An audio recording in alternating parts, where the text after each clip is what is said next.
Hello and welcome to episode 62 of the Barndoor restoration. Last episode I worked on the right side A-pillar. This episode, no new progress. Well, I did stack up the front parts because I wanted to see what they look like, but it was literally 10 minutes of time to do that. So this episode is just going to be talking about where I'm at with it, how things are going, the process moving forward, what I plan to get done over the next year. Basically, I did a similar video last year this time. And the reason for that is because we're about ready to leave for another 10 days on the road with our 64 bus. So no time. Actually, I'll leave a link in the description for a walk-around video I did of our 64, in case anybody's interested. So this video is basically just going to talk about where things are and how I'm moving forward. So I guess where I'm at. Well, I guess I'll look at what I've done so far. I'm extremely happy with how this is coming out. When I started this, I knew it was a terrible, rusted bus. And I knew it was a lot worse than it looked. I knew that a lot of that rust was internal. And I knew everything was going to have to come apart, be restored and rebuilt.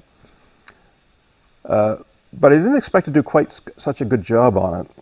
Yeah, I wanted to do a good restoration, so it looked good. I was not planning on trying to make it perfect, which is kind of what's happening, mostly because I really enjoy that. I get a great deal of satisfaction in restoring a part and having it in my hand and thinking, oh, this looks just like an original piece. And so it takes a lot longer than expected. So very happy with how everything's coming out, but I am quite a ways behind schedule from what I expected. I don't really have a schedule, but I thought by this time I'd have the upper body mostly done, but obviously it's not. But yeah, it's just because I'm putting so much more time into the parts just to get them that little extra level and again, great deal of satisfaction going to that extra level. I'm really enjoying it. So not a big deal that it's going slower than I'd originally planned. The YouTube videos, I seem to be going all right. I only got 1,300 subscribers. It's kind of plateaued the last year. I do absolutely zero to promote the YouTube channel. And I would like it to get more popular, but I'm not about to put any effort into it. So I guess that's that. It's very easy before I do the videos. I put up my camera and record while I'm working. I edit that, have a little talk, throw it together and upload it. So it doesn't take too much time. It does keep me motivated though, because I know every 2 weeks I need to have something done. And even though I really enjoy being in the shop working on it, there's a lot of times you get home from work, have supper and think, I don't really feel like going up the shop tonight.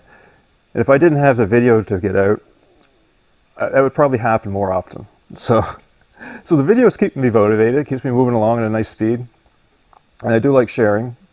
And when I do have questions, enough people will watch the videos and it's kind of well enough known that there's experts out there that are happy to share, happy to fill me in, show me pictures of original metal bus and that sort of thing. So it's been quite helpful. So where to next? Well, in the immediate future is the front upper frame. So if you've been following my videos, you know that I've been working up to this for a while now. It's pretty exciting seeing that start to come up. So I will probably going to take a couple episodes to get that all in place, fitted perfectly and welded. Everything seems to look like it fits really nice, just as a quick throw together and a few clamps on it. But I expect it's the little bit that takes all the time, that last little bit to get it perfect.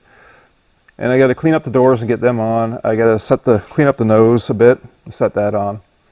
I'm not going to straighten the nose because I know right now that it's the right shape. If I try to straighten it, it'll probably warp or spread or such. So right now I know it's the right shape. I can set it on there and make sure my pillars and the windshield lines up with this correctly. So that's going to be a lot of work, getting everything lined up. Probably have to take it apart, put it back together a few times as I work all the parts. So that's my immediate future. And again, it's probably 2 episodes to get that done. Then it's the rear floor. So the way these were built is the cargo floor, which is 2 pieces, the transmission hump panel, fenders, and then the 2 panels down the sides of the engine that go out to the back. That was all welded together on a jig and then set in place.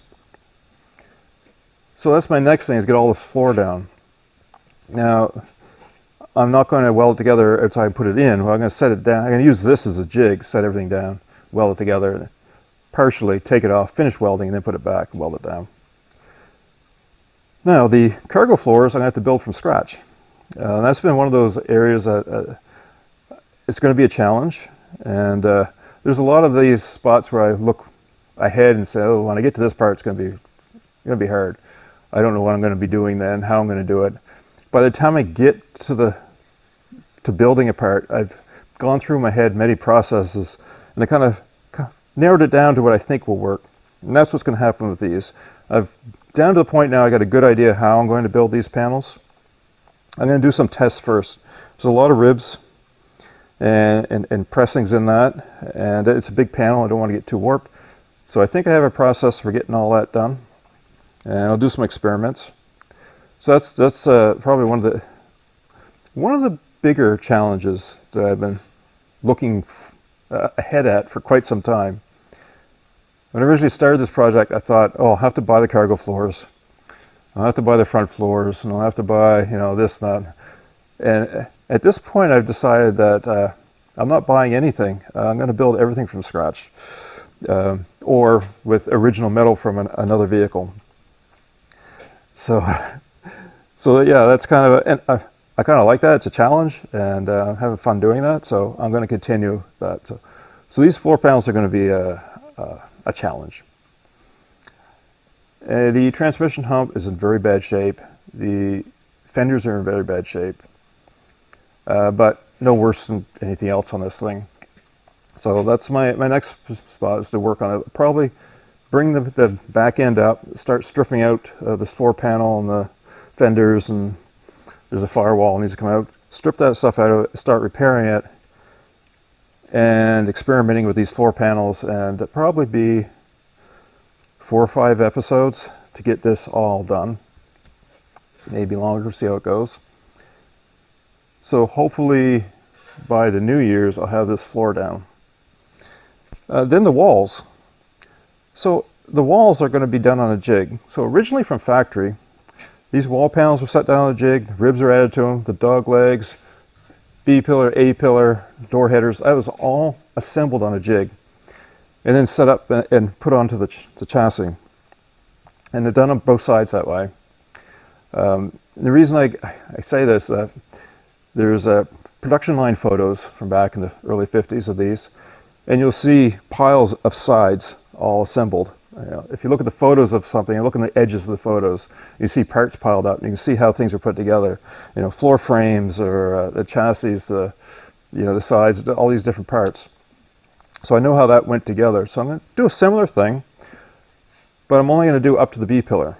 So I'm going to build a wall jig, well, basically a table. I'll just have probably 5 or 6 ribs shaped like this, and then on a frame with legs, so that I can work at it. And then I can set the panels down, I can work the panels, get them built. I'll have access to both sides for, working the metal. And then I can weld in the ribs, start welding the panels together, weld the ribs in, and get them all ready, and then just set them up and on. I'll do that from both sides. So that will be after the new year. I'll probably start working on walls. I think that's going to go very fast. There's not a lot of complexity there, and not a lot of parts, so it should go fairly quick. I think I'm going to have to build myself a power hammer, or a planishing hammer, a portable one. So basically it's a hammer with a hoop that I can use to go on the panel. So if I'm working on a panel, I can slide it in so that the hammer works. Works really good for planishing the metal, smoothing it. And I use a shrinking disc also, because these big panels are going to have to be awfully smooth before and it's going to take some work. So I'm going to have to get a bit of tooling to get those just the way I want them. And I'll need that anyway when I do the nose and the roof. In fact, I'm probably going to need a proper sized English wheel to get the nose and the roof done properly. We'll see.